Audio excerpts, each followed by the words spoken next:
예, 오늘 다니엘서 6장을 가지고 우리 함께 복을 나누도록 하겠습니다.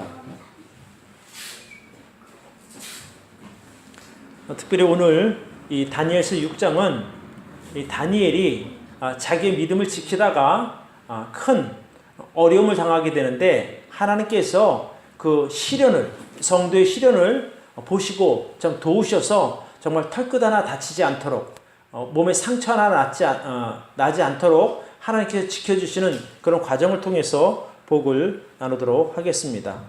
다니엘은 믿음에 성실한 사람입니다. 그는 하나님과의 관계에 있어서 자기의 상태가 좋을 때든지 아니면 어려울 때든지 변함없이 하나님을 향한 그의 마음은 변함이 없었습니다. 또 다니엘은 성실히 하나님을 섬기면서도 직장에서도 거의 완벽하게 다른 사람들에게 피해를 주거나 또 악한 일을 하는 그런 것이 전혀 없는 완벽한 선한 삶을 산 사람입니다. 이 다니엘의 성실함과 이 부지런함은 사람들에게 참 본이 되었지만 오히려 그것이 미움의 근원이 되어서 큰 시련을 당하게 됩니다.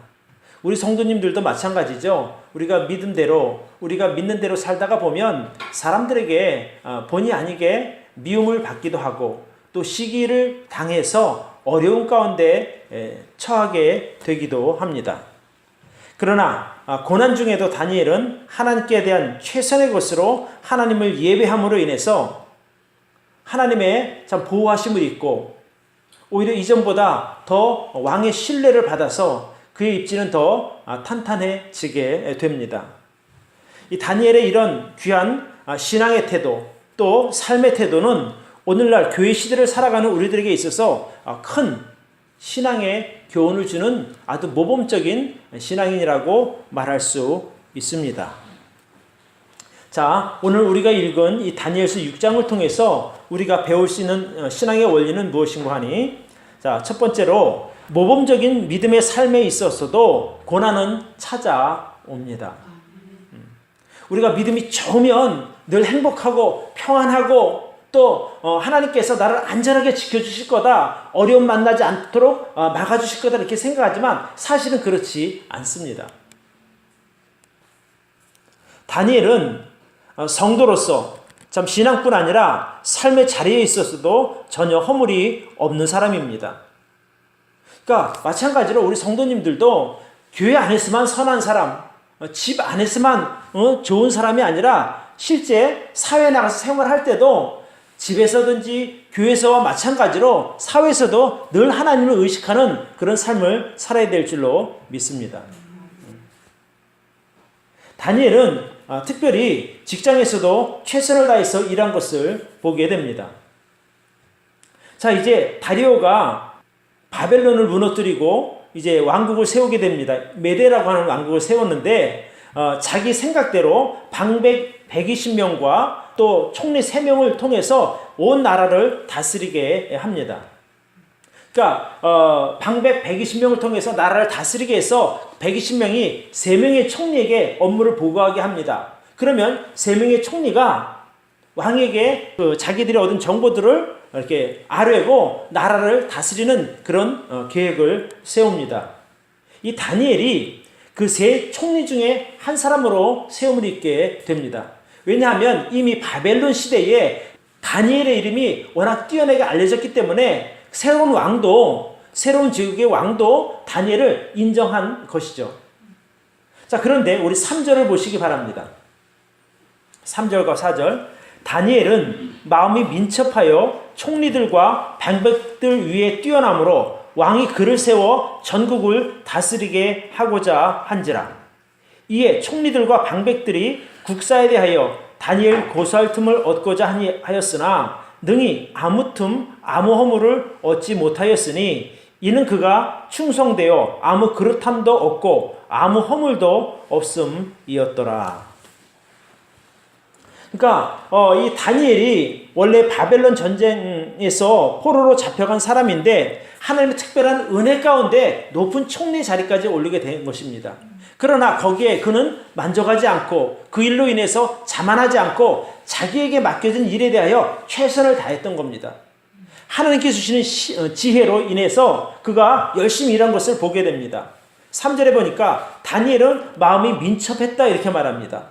그리고 다른 사람들에게, 다른 총리들이나 방백들 위에 뛰어났다라고 말합니다. 아주 지혜로운 사람이죠. 그래서 그 3명의 총리 중에 그를 우두머리로 세워서 온 나라를 다스리게 합니다. 그러니까 워낙 일도 잘했고 열심히 했습니다. 또 왕에게 있어서 충성스러운 마음으로 자기에게 맡겨진 일을 최선을 다해서 한 것을 보게 됩니다. 그런데 오히려 그 일로 인해서 다른 사람들의 시기를 받게 됩니다.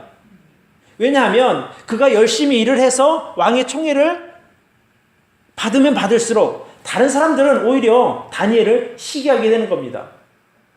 저 포로로 잡혀온 저 작자가 우리보다 더 높은 자리에서 우리를 다스리니 그것을 견디지 못하겠다는 거죠.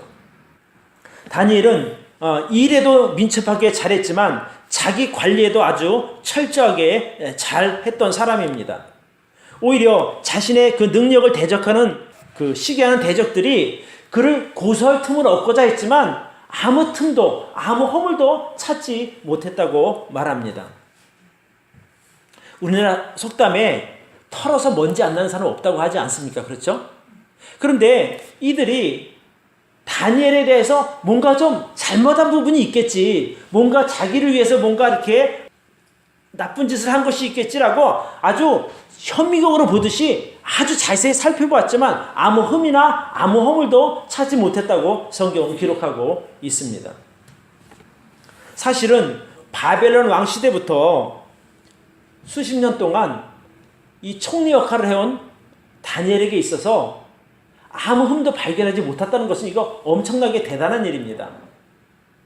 왜 그러냐 하면 우리 근자에 우리나라 장관들이라든가 이런 큰 높은 직책을 가진 사람들 청문회가 열리다 보면 공직생활 20년, 30년 사람들의 삶을 보면 털면 어때요? 먼지가 너무 많이 나는 거예요. 그런 것들을 비교해보면 다니엘이 얼마나 자기 관리에 철저했는지 우리는 알 수 있습니다. 그래서 우리는 하나님 믿는 하나님의 성도로서 또 하나님의 자녀로서 교회 안에서든지 또 세상에서든지 우리는 본을 보이는 바른 삶을 살아야 될 줄로 믿습니다. 교회에서는 믿음이 좋다고 소문난 사람이 세상에 나가서는 손가락질 받는 그런 일들은 우리가 하지 말아야 된다 이 말씀입니다. 저는 지금도 이제 기억하는 것은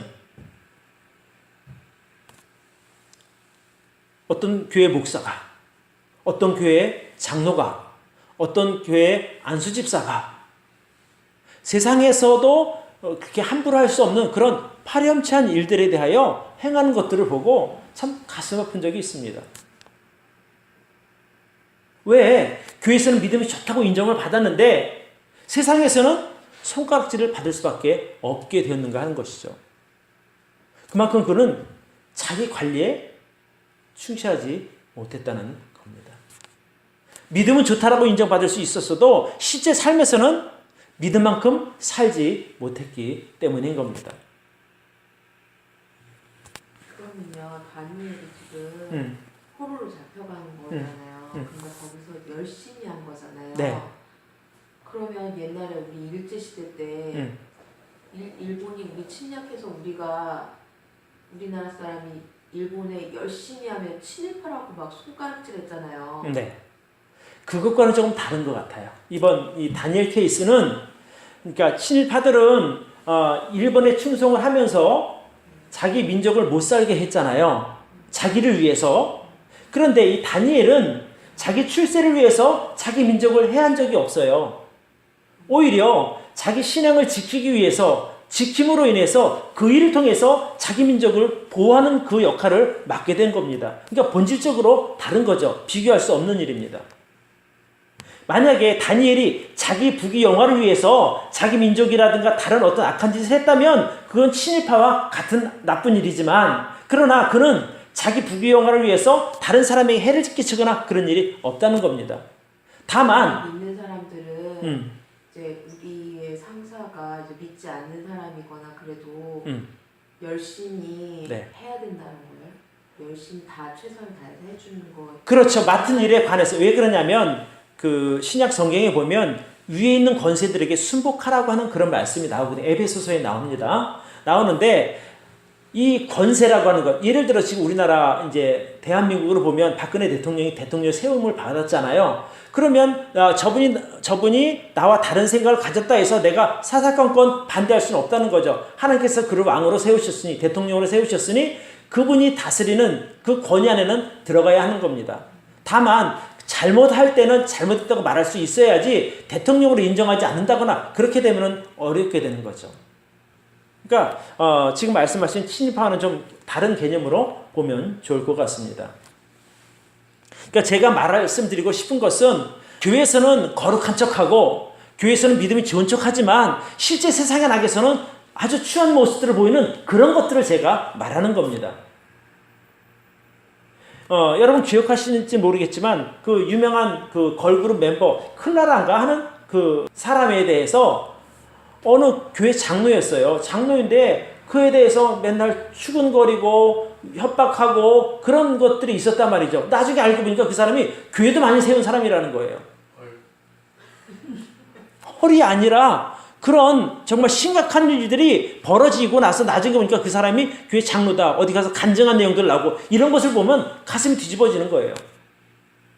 그러면 교회에 와서는 거룩하게 믿음 좋게 이렇게 하면서 세상에 나가서는 못된 짓 죄다 하는 이것이 어찌 올바른 사람이겠습니까? 그런 면에서 보면 다니엘은 그 자기를 대적하는 많은 사람들, 시기하는 많은 사람들이 뭔가 흠을 찾고자 안 했겠습니까? 아주 현미경처럼 들어봤을 거라고요. 그럼에도 불구하고 찾을 흠이 없었다는 겁니다. 만약에 누가 내 뒷조사하기 위해서 아주 속을 탈탈 턴다 그러면 전 많이 나올 것 같아. 별로 안 나오실 거. 아니 그렇다고 내가 뭐 파렴치한 그런 일을 해서가 아니라 그래도 완벽하진 않다는 겁니다. 근데 그런 면에서 보면 아무 흠도 아무 허물도 얻지 못할 정도로 다니엘이 완벽하게 한 거예요. 사람이요. 제가 예전에 그 세공 공장을 할 때 반포에 이제 그 상가가 있는데 거기 번영회장을 맡았어요. 내가 그래서 나는 원치는 않았는데 막 사람들이 억지로 이제 젊고 하다 보니까 시킨 거예요. 말하고 하다 보니까 이게. 그런데 신기한 것은 딱 되니까 누가 찾아왔어요. 회장님 그래 찾아온 거예요. 찾아와서 뭘 들고 와서 보니까 참기름 한 병이었어. 밑 1층에서 옷가게 하는 아줌마야. 그래서 나 이런 거 안 받는다고 계속 앞으로 수고 많이 하실 텐데 고생하니까 그런 수고를 한다는 의미로 주는 건 아무 문제 없는 거니까 받으라는 거예요. 근데 그래서 그렇게까지 호의를 베푸니까 내가 이걸 받아야 되나 말아야 되나 고민하다가 받았어요. 근데 안 되겠다. 이걸 내가 받으면 뭔가 좀 할 말을 못 할 것 같은 생각에 그 액수보다 오히려 많은 빵을 사다가 내가 줬어요. 그러니까 나는 이제 쌤쌤이잖아요. 나 받은 거 없어. 이렇게 됐는데 그 다음날부터 이 양반이 규칙이 있어요. 옷가게를 하는데 얼마 이상은 높이 걸지 못하는데 규칙이 있는데 높이 거는 거예요. 그래서 이렇게 하시면 되니까 회장님 뭐 이렇게 되는 거예요. 그러니까 뭔가 뇌물을 줬다 이런 거죠. 이런 식으로 하는 거예요. 네, 참기름 갖다 주고. 그러니까. 별거 아닌 거 갖다 주고. 그런데 이렇게 세상 사람들 그런 거예요. 그러니까 그 조그만 상가의 번영회장에게도 참기름이 들어오는데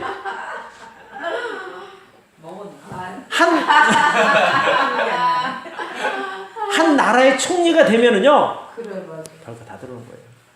그러니까 우리가 상상할 수 없는 것들이 왔다 갔다 하는 거예요. 그런데 다니엘은 그런 것으로부터 깨끗했다는 겁니다. 그러니까 대단한 거예요.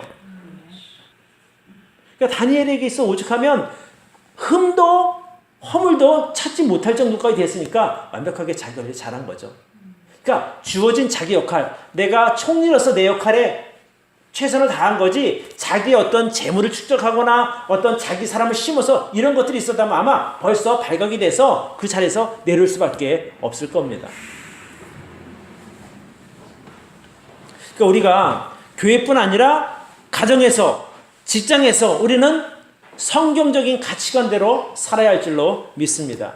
그게 성도에 마땅한 바라고 저는 믿는 겁니다. 만약에 우리가 세상에서 알고 지내는 사람들이 만약에 여러분이 교회 다니는 것 같다면 교회 다녀? 진짜? 만약에 이렇게 말한다면 그 사람은 진짜 잘못된 삶을 사는 거예요. 만약에 누가 여러분 우리 김은미 씨 교회 다녀서 역시 그렇구나 이렇게 되면 잘한 거거든요. 근데 서병환 그 사람 목사니까 그 사람이 목사래? 이러면은 심각하다는 거예요. 목사님까지 생겼어요. 아니 예를 들어 내가 세상 이게 직장인인데 제가 그리스도인인데 만약에 누가 나를 보고 저 사람 교회 장로래 교회 집사람 없어 그래 저 사람이 집사야? 저 사람이 장로야? 이런 얘기를 들으면 안 된다는 거죠. 역시 뭔가 다르구나. 그럴 줄 알았어. 뭔가 다르더라니까. 좀 이런 평가를 받아야 되는 거예요. 김영구 교회 다닌대. 형구가 교회를 다녀? 그럴 줄 알았어.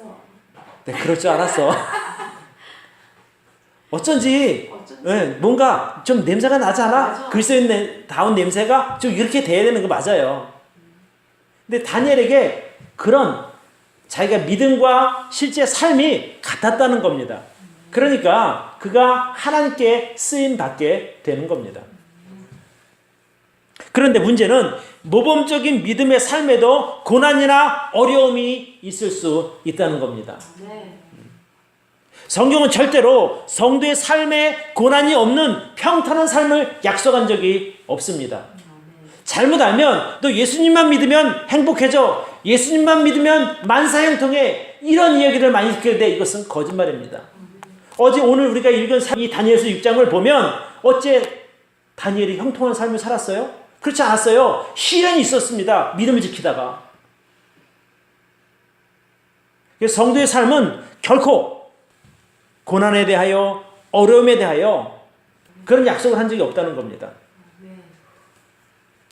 다니엘이 정말 자기 맡은 일에 대하여 자기 맡은 직책에 대하여 최선을 다해서 그 왕에게 충성하는 마음으로 모범적인 삶을 살았음에도 불구하고 그가 다른 사람들의 시기심을 받게 돼서 오히려 궁지에 몰리게 되지 않습니까? 그러니까 그들이 시기하는 일은 단 한 가지예요. 자기들이 올라갈 자리에 다니엘이 있다는 겁니다. 그 이유밖에는 설명할 수 없는 것 아닙니까? 그래서 그들이 다니엘을 총절해서 내릴 정도가 아니라 아예 그냥 그 다니엘을 죽여서 없앨 생각을 하는 겁니다. 자, 이들이 아주 세밀하게 찾아도 다니엘의 약점이나 어떤 흠을 찾을 수 없으니까 이번에는 이렇게 계획을 합니다. 자, 5절을 보시기 바랍니다.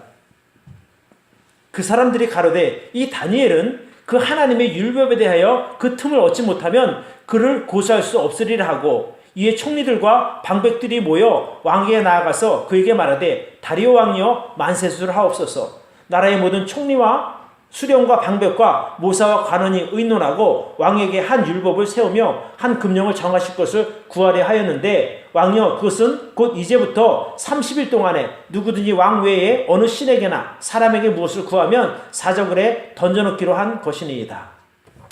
그러니까 다른 데서 흠을 찾을 수 없으니까 다니엘이 믿는 신앙을 가지고 그를 무너뜨릴 계획을 세우는 겁니다. 그러니까 이때만 하더라도 왕은 신으로 대접을 받았어요.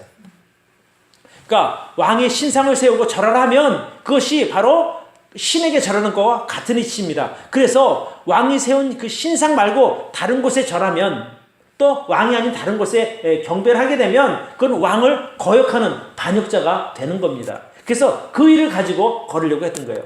그러니까 그들이 보니까 다니엘은 날마다 하루 3번씩 기도하는 것을 보았어요. 그러니까 아하 저걸로 걸면 되겠다. 그래서 그런 계획을 세우게 되는 겁니다. 우리도 믿음으로 살다가 보면 예상치 못한 시련을 만날 수 있습니다. 그렇지 않습니까? 정말 우리가 믿는 자로서 정말 사람들에게 선을 베풀고 또 전도도 하고 뭔가 그렇게 선한 일을 할 때에 오히려 그 일을 통해서 우리가 어려움 당하는 것을 보게 됩니다. 또 더 나쁜 사람들은 우리가 하나님 믿는 정말 하나님 백성인을 알면서 오히려 그것을 이용해서 더 악한 일들을 행하는 것을 볼 수 있습니다. 여러분, 그럴 때에 내가 괜히 예수님 믿었나 봐 이런 생각을 하시지는 않잖아요. 그렇죠? 우리가 믿음 생활을 하다가 시련이나 고난을 만나게 되거들랑 내가 올바른 믿음의 삶을 살고 있구나. 여러분 이렇게 생각하시기를 바라요. 네. 내가 잘못해서 어려움을 만나는 것이 아니라 내가 올바른 신앙을 실천하면서 살아도 어려움이 올 수 있기 때문에 그런 겁니다. 그들이 우리를 미워하는 단 한 가지예요. 저 사람이 나보다 더 잘 된다는 겁니다. 저 사람이 나보다 더 평안하다는 겁니다. 저 사람이 나보다 다른 사람들에게 인정을 받는다는 거예요. 그것이 싫은 겁니다. 그래서 우리가 그리스도인으로서 올바른 가치관을 가지고 올바른 믿음의 삶을 살고자 할 때도 세상은 당연히 우리를 미워할 수 있다는 것을 여러분 염두에 두시기를 바랍니다. 내가 하나님 앞에 정직하게 살려고 하고 뭔가 내가 하나님 말씀대로 살려고 하는 그런 모습들이 세상 사람들에게는 저거 잘난 척하고 있네 그렇게 보일 수도 있는 겁니다. 어느 누구를 미워하자 할 때 그렇게 하지 말자. 우리가 그러지 말고 좀 우리가 참 어려운 사람이니 우리 도와주자. 왜 이렇게 말하는 것이 그들의 눈에는 가시처럼 보일 수 있다는 겁니다. 우리는 우리 삶 가운데 오는 어려움들에 대하여 믿음으로 반응하기를 바랍니다. 자, 두 번째, 우리가 고난 중에도 끝까지 믿음으로 행하는 것이 성도의 모습이어야 합니다. 이렇게 어려움이 닥쳐올 때 우리가 믿음에서 떠나는 것이 아니라 끝까지 믿음의 자리에 서서 믿음으로 여러분 반응하시기를 바랍니다. 자, 다니엘은 어떻게 했나? 참 믿음을 가진 성도는요, 어려운 환경에 지배받지 않습니다. 환경이 오면, 어려운 고난이 오거나 시련이 오면 물러나지 않는다는 겁니다. 자기가 믿는 그 자리, 서 있어야 할 그 자리를 굳건히 지키는 사람이 믿음의 사람입니다. 다니엘은 다른 사람들이 왕 외에 어느 신이나 사람에게 무엇을 구하면 사자굴에 던져서 죽임을 당하게 될 줄을 알면서도 늘상 자기가 해오던 대로 그 믿음의 자리에서 떠나지 않았습니다. 그의 집에서 예루살렘을 향해 열린 창에서 예전에 행하던 대로 그대로 하루에 3번씩 무릎 꿇고 하나님께 기도했습니다. 다니엘이 바보입니까? 그렇게 하면 죽는다는 걸 알았어요. 사자굴에 던져넣기로 왕의 금령이 내린 것을 알면서도 그는 그 일을 멈추지 않았다는 겁니다. 다니엘이 어떤 마음으로 자신의 죽음을 각오하고 이렇게 하나님께 기도하는 시간을 계속할 수 있었을까요? 만약에 여러분들이 다니엘과 똑같은 형편에 처하게 된다면 여러분들은 어떻게 하겠습니까? 하나님, 내가 사람들 다 잘 때 그때 3번 하면 안 되겠습니까? 그렇게 할 수도 있는 거 아니겠어요? 아니, 사실 그럴 수도 있는 거예요. 그렇죠. 창문을 닫고 하든가. 창문 열고 해. 아니면 자기 부하들을 시켜서 내가 기도하는 시간에 아무도 못 들어오게 해. 그렇게 하고 할 수도 있을 것 아닙니까?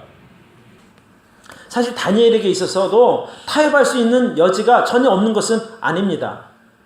예를 들어서 앞으로 한 달 동안에 그 다른 신에게 절하지 못하게 한 거니까 사실 한 달만 참으면 됐어요. 하나님 제 마음 아시지 않습니까? 내가 하나님 정말 사랑하는데 이들이 나를 죽이려고 하니 하나님 제가 한 달 동안 제가 멈추겠으니까 이해 좀 해주세요 라고 기도할 수도 있는 것 아닙니까? 그때 하나님께서 안 돼, 너 그럼 내가 너 죽일 거야 이러진 않으실 거 아니에요. 하지만 이 다니엘은 자기 목숨을 위협하는 그 협박에 타협하지 않고 늘상 자기가 하던 대로 하루 3번씩 하나님께 기도한 일을 멈추지 않았습니다. 자기가 기도하다가 다른 사람들이 기도하는 모습을 보면 자기 죽을 뻔히 알면서도 그 일을 멈추지 않았던 겁니다. 성도는 고난 중에도 자기 역할에, 자기 정체성에 맞는 일에 최선을 다해야 될 줄로 믿습니다. 그러니까 성도는 성도답게 살아야 하는 겁니다. 어려움이 온다 하더라도. 요즘에 워낙 세상이 급박하게 돌아가고 있죠. 이런 데서 우리가 믿음을 지키며 산다는 것이 결코 쉬운 일은 아닙니다. 우리의 믿음을 방해하는 것들이 너무나 많다는 겁니다. 그런 가운데서 우리가 정말 내가 믿는 대로 성경에서 말씀하시는 대로 우리가 그 믿음을 지키며 사는 것이 쉽지는 않습니다.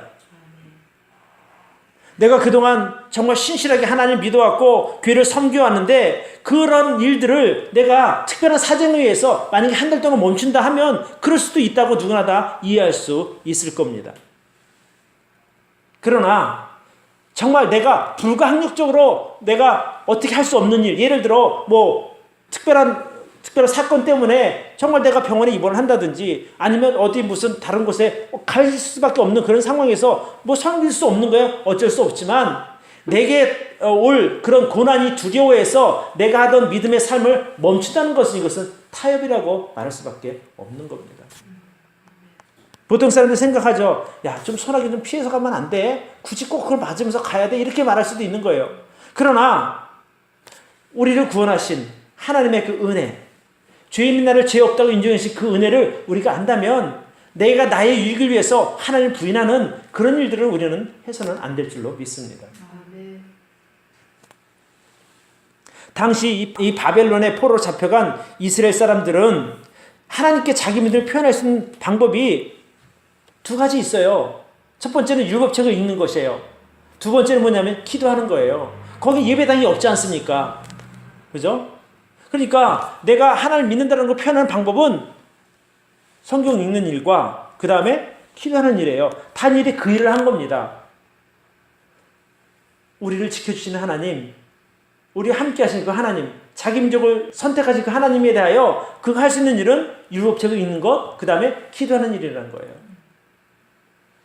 그러니까 예배 드릴 수 있는 성전도 없었고 또 거기로 갈 수도 없는 그런 상황입니다. 왜? 가봐야 성전 불에 타고 없어졌기 때문에 제사를 드릴 수가 없었던 겁니다. 그러니까 유일한 신앙의 행위가 뭐냐? 바로 율법책을 읽는 것과 기도하는 것입니다. 이 다니엘의 경우는 다른 신에게 절하면 죽겠다고 하는 그 왕의 조서가 있음에도 불구하고 하루 3번 기도한 것은 자기가 하나님을 사랑한다고 하나님을 믿는다고 표현하는 유일한 방법이요 그의 최선이라고 말할 수 있는 겁니다. 그러니까 요즘으로 말하면 날마다 매주일 와서 예배드리는 거예요. 수요일에 와서 예배드리는 겁니다. 이런 것들을 멈추지 않았다는 겁니다. 자, 신약에서 이런 비슷한 상황이 나옵니다. 바리새파 사람들이 예수님을 올무에 걸기 위해서 이제 이런 말을 하죠. 이제 세금 문제를 가지고 예수님을 이제 올가매려고 합니다. 우리가 로마 황제의 그런 지배하에 있는데 로마 황제 가이사에게 세금을 바쳐야 하나요? 말아야 하나요? 아주 애매한 질문이거든요. 그때 예수님께서 뭐라고 말씀하시는 거 아니? 가이사의 것은 가이사에게 바치고 하나님의 것은 하나님께 바쳐라 이렇게 말하지 않습니까? 그러니까 30일 동안에 다른 신에게 기도하지 말라는 그 왕의 조서가 있음에도 불구하고 다니엘이 하루 3번씩 기도한 것은 기도하는 일은 하나님께 하는 것이다 이렇게 그가 믿었기 때문에 그렇게 한 겁니다. 그러니까 다니엘은 정말 급박한 환경 가운데 정말 자기 목숨이 왔다 갔다 하는 그런 어려운 그런 환난 중에도 자기가 할 수 있는 최선의 것을 하나님께 드린 것입니다. 그게 바로 믿음입니다. 그래서 온전한 믿음은 무엇이냐? 환경에 핑계대지 않고 내가 드릴 수 있는 최선의 것을 드리는 것이 바로 온전한 믿음이라고 저는 믿습니다. 보통 이 성도님들 보면 믿음 생활을 하다가 어려움이 닥치게 되면 첫 번째 가장 나타나는 현상이 뭐냐면 예배를 피하는 거예요. 참 신기하죠? 어려움이 당하면 더 하나님께 가야 되는데 어려움을 만나게 되면 뒤로 물러간단 말입니다. 이게 가장 믿음이 연약할 때 모습이란 말이에요. 그래서 예배 안 나오기 시작하고 또 헌금 안 하기 시작하고 또 헌신하는 그 부분에서 이제 그만두게 됩니다. 이런 것들이 믿음이 연약한 사람들의 그런 어려움을 당할 때의 모습들입니다. 그게 제일 쉬운 방법이라서 그래요. 일단은 피하고 보자는 겁니다. 그러니까 어떤 문제가 오면 내 믿음 때문에 어떤 어려움이 오면 그래 내가 믿음으로 이걸 버티고 이겨나가야지 이런 것이 아니라 일단 피하고 보는 게 쉽잖아요. 예배 안 나오는 게 제일 쉬운 거 아니에요? 집에서 있으면 가만히만 있으면 되는데 그렇지 않아요? 믿음이 좋은 사람들에게는 예배 빠지는 게 고통이에요. 두려움이고. 가만히 있으면 어. 예배 안 나오면 더 마음이 신나네요. 아, 그래요? 그럼 믿음 좋을 때 얘기고 믿음 없는 사람도 그럴까? 그래서 이 성도가 정말 그 시련이나 고난 가운데 예배를 멈추고 헌금 드리는 것을 멈추고 헌신하는 것을 멈추는 것은 고난과 타협하는 것과 같습니다. 타협하는 거거든요. 사단이 제일 좋아하는 일이 바로 그런 일이에요. 조금 위협을 하면 이 사람이 물러가. 예배 참석 안 해. 어우, 제일 저분을 저 사람이 제일 약하고 하시고 계속 그렇게 찌르는 거예요. 맞아요. 네, 그게 사단의 방법이에요. 사단을 기쁘게 해서는 안 되는 겁니다, 우리는. 아멘. 하나님이 기쁘시게 해야지. 아멘. 아주 간단한 건데도 이게 쉽지가 않은 거예요. 히브리서에 한번 볼까요? 히브리서.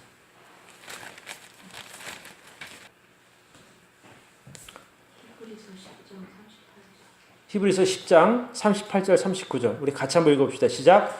오직 나의 의인은 믿음으로 말미암아 살리라. 또한 뒤로 물러가면 내 마음이 저를 기뻐하지 아니라 하셨느니라. 우리는 뒤로 물러가 침륜에 빠질 자가 아니요 오직 영혼을 구원에 이르는 믿음을 가진 자니라. 자, 우리가 뒤로 물러가면 하나님께서 우리를 기뻐하지 않는다는 거예요. 그래서 우리는 뒤로 물러가 침륜에 빠질 자가 아니요 오히려 앞으로 전진해서 나가는 시험과 고난에 시련에 우리가 대항해서 싸우는 저와 여러분이 되기를 바랍니다. 그래서 참 믿음을 가진 성도는 환경에 지배받지 않습니다. 고난이나 시련이 올 때 뒤로 물러가거나 피하려고 하지 않는다는 겁니다. 믿음이 있으니까 맞설 수 있는 거예요. 그것은 뭐냐 하면 우리에게 닥치는 믿음의 시련들은 늘 우리에게 피할 길을 주시고 이길 수 있는 능력이 보장되었기 때문에 우리가 맞서 싸울만 하다 이 말입니다. 왜? 나는 내 스스로 능력으로는 이기기 어렵지만 그러나 우리와 함께 계시는 예수님, 우리 안에 계신 성령님께서 능히 우리가 그 고난과 시련을 이길 수 있도록 지켜주신다는 겁니다. 도와주신다는 겁니다. 환경에 지배받지 않는 저와 여러분들이 되기를 바랍니다. 자, 세 번째. 성숙한 신앙은 고난 중에도 하나님의 보호하심을 받습니다. 하나님께서는 특별한 목적을 위해서 성도의 삶에 고난을 허락하십니다. 자, 이 다리 왕은 총리 3명을 세웠는데 총리 3명 중에 다니엘을 가장 신뢰했습니다. 왜냐? 그가 워낙 머리가 명석하니까. 그리고 이 다니엘의 믿음 때문에 생긴 이 어려움, 이 사자굴에 던져지는 그 일을 통해서 오히려 다니엘은 다리오 왕의 신뢰를 얻게 됩니다. 자기가 소문으로 들었을 겁니다. 아, 예전에 다니엘이 꿈 해몽을 하고 뭐 이렇게 해서 총리가 됐던 것을 들었을 거란 말입니다. 그러니까 저 사람 믿을만 했지만 자기 눈으로 확인하지 못했단 말이에요. 그런데 그 사자굴 사건을 통해서 저 사람은 하나님께서 함께하는 사람이구나 라고 하는 것, 저 사람의 충성심 변함이 없구나 하는 것을 왕이 확인한 겁니다. 자, 이제 그렇지 않아도 다니엘을 아끼던 그런 다리오 왕이 이제 그 마음을 한번 우리 봅시다. 13절부터 보여야 되겠네요. 자, 이제 왕의 금령이 내려져서 왕 외에 다른 신이나 어떤 사람에게 무엇을 구하는 사람들은 사자굴에 던져놓기로 금령이 내려졌습니다. 그들이 왕 앞에 대답하여 가로되 왕이여 사로잡혀온 유다 자손 중에 그 다니엘이 왕과 왕의 어인이 찍힌 금령을 돌아보지 아니하고 하루 3번씩 기도하나이다. 왕이 이 말을 듣고 그로 인하여 심히 근심하여 다니엘을 구원하려고 마음을 쓰며 그를 건져내려고 힘을 다하여 해가 질 때까지 이르매 이렇게 말합니다. 그러니까 왕의 입장에서 자기가 아끼는 그 다니엘이 이제 죽게 되었으니까 어떻게든 살려보려고 애를 쓰는 겁니다. 그만큼 다니엘을 아꼈다는 거예요. 근데 무리들이 보니까 어떻게든 왕이 살릴 길을 자꾸 찾고 있는 걸 보여. 그러니까 그들이 다 이렇게 따집니다. 그 무리들이 15절입니다. 또 뭐요? 왕에게로 나아가서 왕에게 말씀하되 왕이여 메대와 바사의 규례를 아시거니와 왕이 세우신 금령과 법도는 변개하지 못할 것입니다. 한번 왕이 도저히 찍힌 거는요 아무도 바꿀 수 없는 겁니다. 아예 딴 생각하시면 안 됩니다. 죽여야 됩니다. 이렇게 말하는 거죠. 이에 왕이 명하여 다니엘을 끌어다가 사자굴에 던져놓는지라. 왕이 다니엘에게 일러 가르되 너의 항상 섬기는 내 하나님이 너를 구원하시리라 하니라. 그러니까 사자굴에 보내면서도 네가 믿는 하나님이 너 구해줬으면 좋겠어 이런 마음이죠. 건져줄지 안 건져줄지는 모르지만, 그리고 이제 그 왕이 그 다니엘을 사자굴에 던져놓고 나서 18절을 보시기 바랍니다. 왕이 궁에 돌아가서 밤이 맞도록 금식하고 그 앞에 기약을 그치고 침수를 패하니라. 보통 왕에는 늘 음악이 울리고 잔치 이런 분위기인데 기약을 그치고 침수를 패했다. 잠자는 것을 패했다는 거예요. 밤이 맞도록 잠 안 자고 근심했다라는 겁니다. 왜? 다니엘 죽는 것이 너무 아까우니까. 그런데 하나님의 도우심으로 다니엘이 사자굴에서 건짐을 받게 됩니다. 자, 19절. 그 이튿날에 왕이 새벽에 일어나 급히 사자굴로 가서 다니엘이 든 굴에 가까이 이르러는 슬퍼 소리질러 다니엘에게 물어가로되 사시는 하나님의 종 다니엘아, 너의 항상 섬기는 내 하나님이 사자에게서 너를 구원하시기에 능하셨느냐? 그러니까 죽었을까 살았을까? 그래서 이제 혹시 하는 마음으로 사자굴 옆에 가서 물어보는 게, 혹시 다니엘아 살아있니? 너의 항상 섬기는 너의 하나님이 사자에게서 너를 구원하시기에 충분했지? 살아있기를 바라는 마음으로 이렇게 말하는 겁니다. 자, 그때 그 사자굴 안에서 다니엘이 이렇게 대답을 합니다. 21절. 다니엘이 왕에게 고하되 왕이여, 원컨대 왕은 만세수를 하옵소서. 나의 하나님이 이미 그 천사를 보내어 사자들의 입을 봉하셨으므로 사자들이 나를 상해치 아니하였사오니 이는 나의 무죄함이 그 앞에 명백함이오며 또 왕이여, 나는 왕의 앞에도 해를 끼치지 아니하였나이다. 혹시 하는 마음으로 가서 다니엘 혹시 살았니? 너의 하나님 너를 지켜줬니? 그랬을 때 안에서 다니엘의 목소리가 들리는 겁니다. 자, 23절. 왕이 심히 기뻐서 명하여 다니엘을 굴에서 올리라 하매 그들이 다니엘을 굴에서 올린즉 그 몸이 조금도 상하지 아니하였으니 이는 그가 자기 하나님을 의뢰함이었더라. 무엇이 다니엘을 지켜주었습니까? 예, 다니엘의 믿음, 하나님께 의뢰하는 그 믿음이 다니엘을 사자굴에서도 지켜준 겁니다. 어떤 사람은 거기는 사자들이요 늙고 병들어서 너무 어려서 자, 그러면 이제 봅시다. 정말 그런가? 자, 이제 24절. 왕이 명을 내려 다니엘을 참수한 사람들을 끌어오게 하여 그들을 그 처자들과 함께 사자굴에 던져놓게 하였더니 그들이 굴 밑에 닿기 전에 사자가 곧 그들을 움켜서 그 뼈까지도 부서뜨렸더라. 다니엘이 들어갈 때는 입도 안 댔던 사자들이 그 다른 사람이 들어가니까 땅에 닿기 전에 받아서 그냥 뼈까지 부서뜨렸다는 겁니다. 이에 다리오 왕이 온 땅에 있는 모든 백성과 나라들과 각 방언하는 자들에게 조서를 내려 가로되 원컨대 많은 평강이 너에게 있을지어다. 이제 조서를 내리노라. 내 나라 관할 안에 있는 사람들은 다 다니엘의 하나님 앞에서 떨며 두려워할지니 그는 사시는 하나님이요 영원히 변치 않으실 자시며 그 나라는 망하지 아니할 것이며 그 권세는 무궁할 것이며 그는 구원도 하시고 건져내기도 하시며 하늘에서든지 땅에서든지 이적과 기사를 행하시는 자로서 다니엘을 구원하여 사자의 입에서 벗어나게 하셨음이니라 하였더라. 놀랍죠? 오히려 이 사자의 고난을 통해서 다니엘은 왕의 총애를 더 깊게 받는 기회가 되었습니다. 하나님의 도우심으로 다니엘이 사자굴 속에서 몸에 긁힌 자국 하나 없이 멀쩡하게 살아나오자 다니엘은요 그를 참수했던 사람들을 오히려 사자굴에 던져넣어서 사자의 밥이 되게 합니다.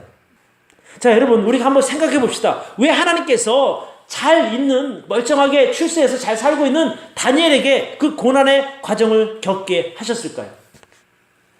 다니엘을 사자굴에서 건져서 하나님께서 영광 받으시려고? 물론 그런 것도 있죠. 그러나 하나님의 더 큰 그 선하신 계획 가운데 다니엘이 사자굴에 던져질 수밖에 없는 일이 있었던 겁니다. 자, 그것이 뭐냐면, 자, 하나님께서는 다니엘을 바벨론 제국의 포로로 잡혀갔던 많은 사람들이 있지 않습니까? 그들을 거기서 안전하게 지키려고 다니엘을 사용하신 겁니다.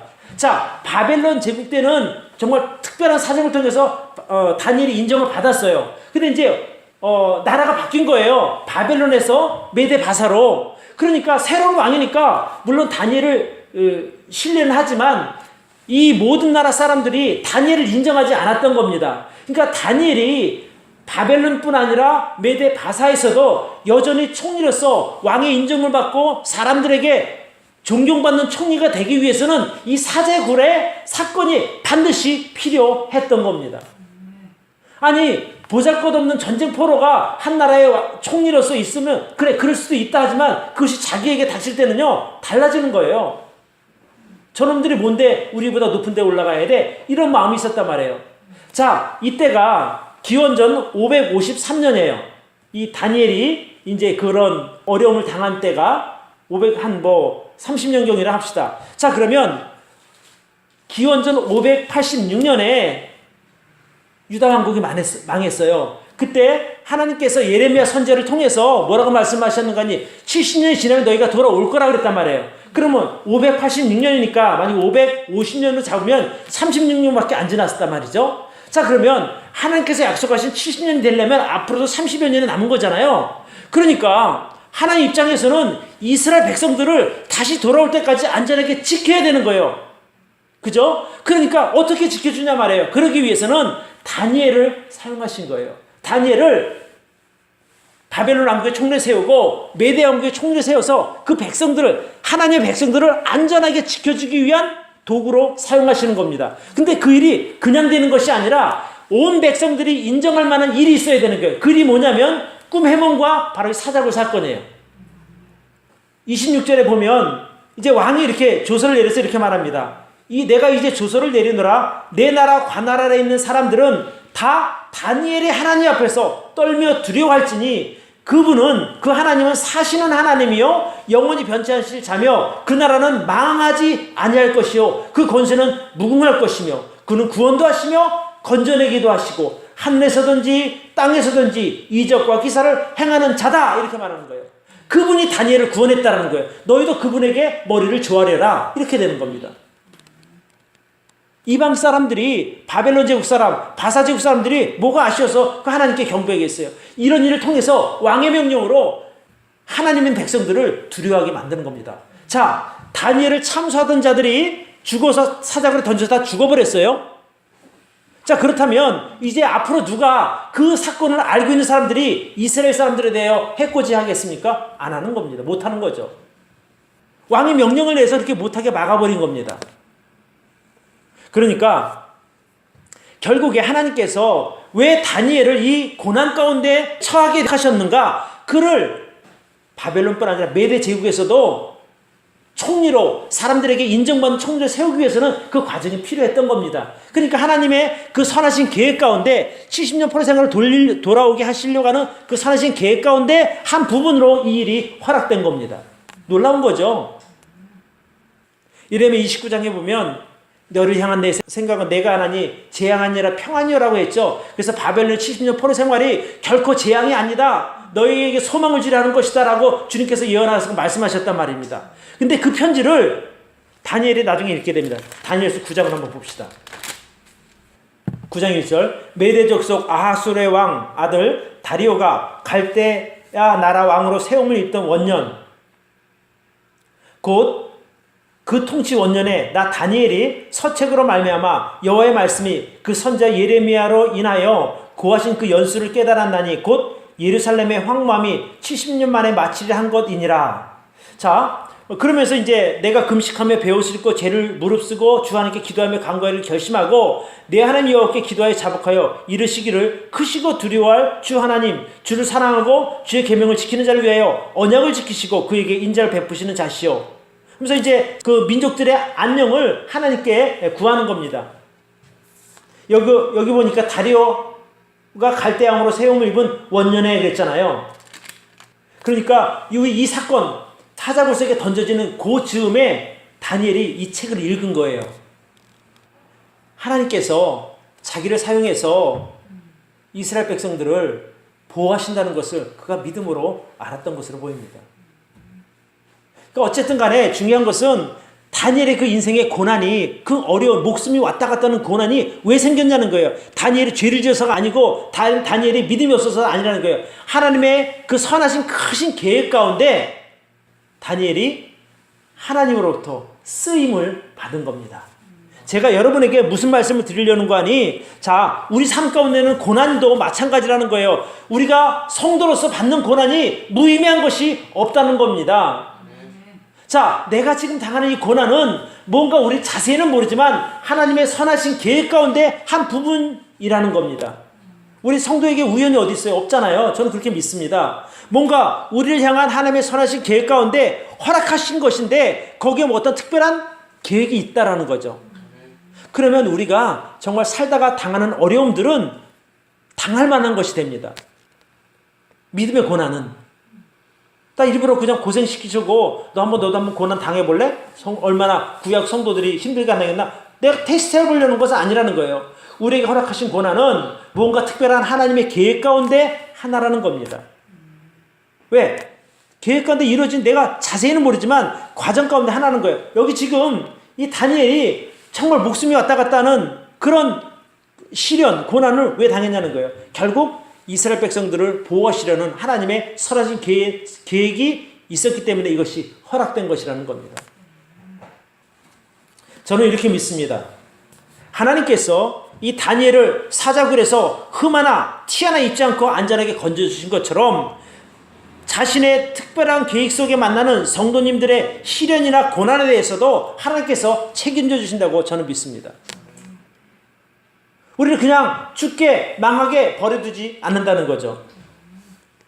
여러분, 세상에서는 멀쩡한 사람들 갖다가 자기 위한 소모품으로 써먹고 버리는 토사구팽하는 그런 야비한 일들이 많습니다. 근데 우리 하나님은 그런 사람들하고 차원이 다르다는 겁니다. 늘 우리와 함께 하시고 우리를 지켜주시는 겁니다. 그리고 나중에 충분히 보상해 주시는 분입니다. 그분이 바로 우리 아버지시요, 우리 하나님이시요, 우리를 사랑하시고 선택하시고 지켜주시는 그분입니다. 때로 우리 삶 가운데 이해할 수 없는 어려움을 만날 때가 있을 것입니다.